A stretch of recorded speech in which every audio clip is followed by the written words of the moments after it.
அதாவது ஒட்டுமொத்த தமிழ்நாட்டிலேயே இந்த ஒரு தியேட்டர் மட்டும்தான் இப்ப செயல்பாட்டிலே இருக்குன்னு கேட்டோன்னே பயங்கர ஆச்சரியமாயிருச்சு.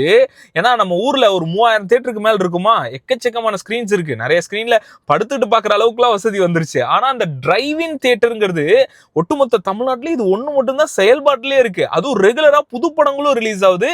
நைட் 7 மணி 10:30ன்னு ஷோவும் போட்டுட்டு இருக்காங்க.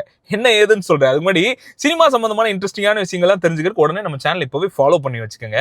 மூர்த்திஸ் டிரைவிங் தியேட்டர்னு சொல்லிட்டு நான் திண்டுக்கல்ல இருந்து ரெகுலரா சென்னைக்கு டிராவல் பண்ணும்போதெல்லாம் அந்த என்ஹெச்ல பார்ப்பேன். கரெக்டா திருச்சிக்கு பக்கத்துல ஒரு 10 கிலோமீட்டருக்கு முன்னாடி இருக்க அந்த என்ஹெச் மேலேயே மூர்த்திஸ் டிரைவின்னு அங்கதான் ரெகுலரா அந்த போஸ்டர் பார்ப்பேன். இங்க படம் ஓடுதா அப்படின்னு சொல்லிட்டு செக் பண்ணலாம். இன்னைக்கு கேட்டா அவ்வளோ டீடைல் சொல்றாங்க. டிடிஎஸ் எஃபெக்டோட 50+ ஸ்பீக்கரோட இருக்கிற ஒரு டிரைவிங் தியேட்டர். கிட்டத்தட்ட 150 காரை நிப்பாட்டிக்கலாம். உள்ளே லான்ச் கஃபேன்னு எல்லாமே இருக்குங்க.